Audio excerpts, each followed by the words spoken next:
दोस्तों, सुज़लॉन एनर्जी की बात करें तो स्टॉक के अंदर फ्राइडे को भी काफ़ी बड़ी गिरावट देखने को मिली।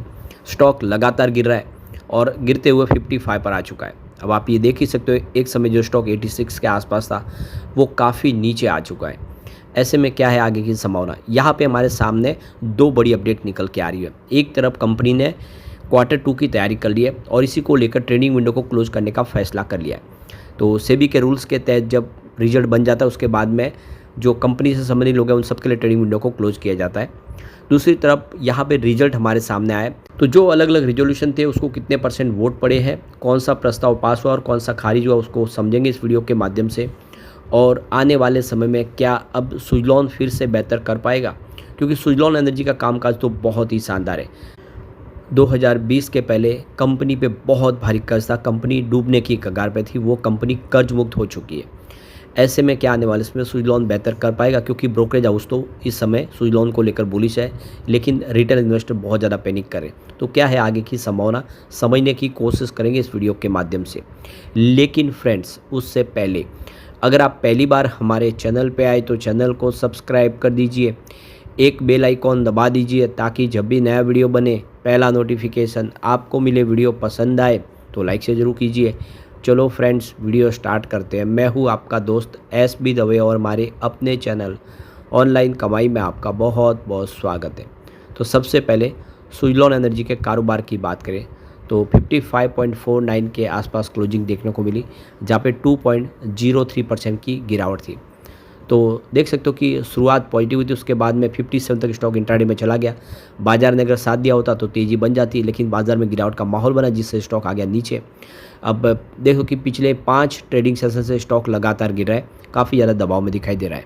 पिछले एक साल में सुज़लॉन एनर्जी के स्टॉक में 30.89% की गिरावट हो चुकी है, जबकि यहाँ पे इस दौरान निफ्टी में देखें तो 5.44% की गिरावट हुई है और निफ्टी एनर्जी इंडेक्स में 21.48% की गिरावट हुई। इसका मतलब ये कि निफ्टी के मुकाबले तो बहुत ज़्यादा गिरावट हुई है।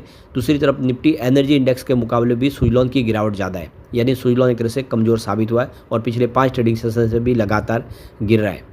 सुज़लॉन एनर्जी के शेयर में पिछले एक महीने में अगर देखें तो यहाँ पे 0.5%, लगभग आधा परसेंट के आसपास की गिरावट हुई है, लेकिन निफ्टी एनर्जी इंडेक्स में 3.84% के आसपास की तेज़ी देखने को मिली है। ओवरऑल आप देखें तो सुज़लॉन कमज़ोर साबित हुआ है।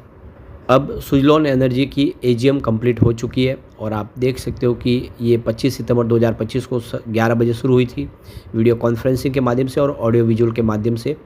और आप देख सकते हो कि इसका रिज़ल्ट हमारे सामने आ चुका है। 12 बजे के आसपास ये रिज़ल्ट कंप्लीट हुई थी AGM। तो यहाँ पे टोटल 6 प्रस्ताव थे जिनको यहाँ पे मंजूरी ली गई शेयर होल्डर की। तो पहला जो प्रस्ताव था उसमें आप देखो कि कंपनी ने अपना जो क्वार्टर 1 का रिजल्ट था ऑर्डिनरी रेजोल्यूशन के माध्यम से वो प्रस्ताव रखा गया, ई वोटिंग के माध्यम से इस प्रस्ताव को पास किया गया है। फिर रीअपॉइंटमेंट थी मिस्टर गिरीश आर तांती की, अभी ऑर्डिनरी रेजोल्यूशन प्रस्ताव था, पास हो गया है। उसके बाद में यहाँ पे कॉस्ट ऑडिटर की यहाँ पे उनकी सैलरी के लिए रखा गया था प्रस्ताव फाइनेंस 2025-26 के लिए, ये भी ऑर्डिनरी रेजोल्यूशन था। फिर यहाँ पे Messrs Chirag and associate company जो इनकी सेक्रेटरी ऑडिटर फर्म है, ये प्रस्ताव भी रखा गया था ऑर्डिनरी रेजोल्यूशन के माध्यम से। और रीअपॉइंटमेंट थी mister Vinod R Tanti managing director के तौर पे, ये भी एक प्रस्ताव था, ऑर्डिनरी रेजोल्यूशन था। और अंतिम जो देखें तो रीअपॉइंटमेंट थी मिस्टर गिरीश तांती की जो एग्जीक्यूटिव डायरेक्टर के तौर पे कंपनी में। तो ये सारे प्रस्ताव पास हो चुके हैं। अब इनमें कितने कितने परसेंटेज वोट पड़े वो भी देख लेते हैं। तो पहला जो प्रस्ताव था जिसमें क्वार्टर 1 के रिजल्ट को शेयर होल्डर के सामने रखा गया और उन्होंने इसे पूर्ण बहुमत से पास कर लिया, तो 99.96% वोट पड़े उसके फेवर में, मात्र 0.04% वोट इसके खिलाफ पड़े। मतलब जो रिजल्ट था उसको मान लिया गया है और जम के शेयर होल्डर ने इसके फेवर में वोट किया है। सेकेंड जो प्रस्ताव था जिसमें आप देख सकते हो कि जो गिरीश आर तांती है डायरेक्टर के तौर पे उनकी अपॉइंटमेंट थी, इस प्रस्ताव को भी पूरे बहुमत से वोट पड़े जिसमें 98.27% इसके फेवर में वोट पड़े, मात्र 1.73% वोट इसके खिलाफ पड़े। यानी आप देख सकते हो कि यहाँ पे गिरीश तांती की अपॉइंटमेंट को भी मंजूर कर लिया गया है।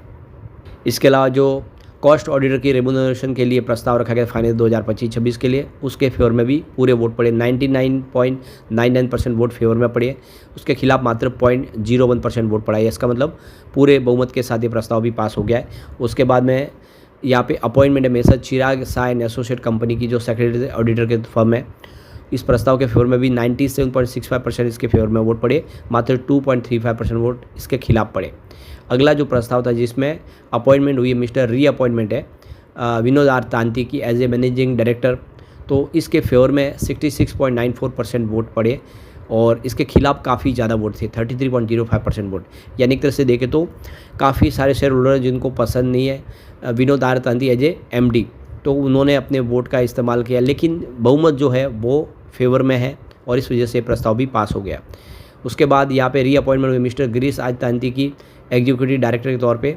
इस प्रस्ताव के फेवर में भी 68.51 वोट ही पड़े, जबकि खिलाफ 31.49% वोट पड़े। मतलब ज़्यादा करके वोट फेवर में है, लेकिन जो खिलाफत वाले वोट भी काफ़ी ज़्यादा है। अब यहाँ पे जो बड़ी अपडेट निकल के आ रही है, सुजलॉन एनर्जी ने जो एक्सचेंज को जानकारी दी है, उन्होंने अपनी Q2 की तैयारी कर ली है और इसी वजह से उन्होंने ट्रेडिंग विंडो को क्लोज करने का फैसला किया है। तो बुधवार 1 अक्टूबर 2025 को ट्रेडिंग विंडो क्लोज हो जाएगी और वो ट्रेडिंग विंडो तभी खुलेगी जब कंपनी अपना Q2 का रिजल्ट डिक्लेयर कर देगी। उसके 48 घंटे के बाद नॉर्मल ट्रेडिंग शुरू होगी। तो अब से कंपनी के जो प्रमोटर है या फिर उनके रिलेटिव्स हैं, उन सब के लिए ट्रेडिंग विंडो क्लोज है। ये 1 अक्टूबर से होगी और जो कंपनी के बोर्ड के मेंबर्स और उनके रिश्तेदार के लिए भी अब जो है ट्रेडिंग विंडो क्लोज हो चुके हैं। इसके अलावा जो एम्प्लॉयज़ हैं उनके लिए भी ट्रेडिंग विंडो क्लोज है, अब वो भी ट्रेडिंग नहीं कर पाएंगे। तो बिल्कुल ट्रेडिंग विंडो अब क्लोज होने वाली है क्योंकि रिजल्ट तैयार हो चुका है। और ऐसे में सेबी का रूल्स है कि कोई भी इस रिजल्ट का गैर फ़ायदा न उठा ले, क्योंकि उनको पता है रिजल्ट कैसा है, उस वजह से वो उसका फ़ायदा उठा सकते हैं। इसीलिए सेबी ने रूल्स बनाए कि ट्रेडिंग विंडो को क्लोज किया जाता है। अब क्या है रिजल्ट की संभावना, एक बार हम पुराने रिजल्ट देखें। सितंबर 2024 में पिछले साल सेल्स 2103 करोड़ के आसपास था और पिछले क्वार्टर में जून में ये सेल्स बढ़ के 3132 करोड़ तक पहुंचा। यानी ज़बरदस्त वृद्धि हुई है सेल्स में, लगातार बिजनेस बढ़ रहा है। खर्च की बात को, खर्च में भी वृद्धि हुई क्योंकि बिजनेस बढ़ा। तो 1809 करोड़ के आसपास था सितंबर 2024 में टोटल इनका खर्च और जून 2025 में ये 2533 करोड़ के आसपास रहा।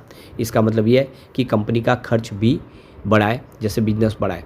बात करें कंपनी के ऑपरेटिंग प्रॉफिट की, तो सितंबर 2024 में 294 करोड़ के आसपास ऑपरेटिंग प्रॉफिट था, जो जून 2025 में 599 करोड़ तक पहुंचा। लगभग दुगना हुआ है ऑपरेटिंग प्रॉफिट। अब बात करें अदर इनकम की, तो 18 करोड़ के आसपास अदर इनकम थी सितंबर 2024 में पिछले साल, जो जून क्वार्टर में 33 करोड़ के आसपास रही है।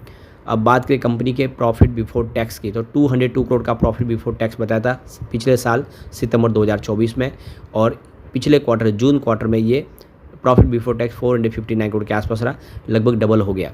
बात करें नेट प्रॉफिट की, तो 201 करोड़ का नेट प्रॉफिट बताया था सितंबर 2024 में पिछले साल, और पिछले क्वार्टर में 324 करोड़ के आसपास रहा है।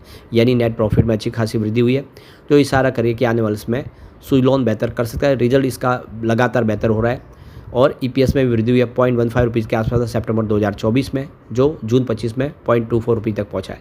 ऐसे में उम्मीद है कि आने वाले समय सुजलॉन फिर से बेहतर करेगा और गिरावट का सिलसिला थमेगा।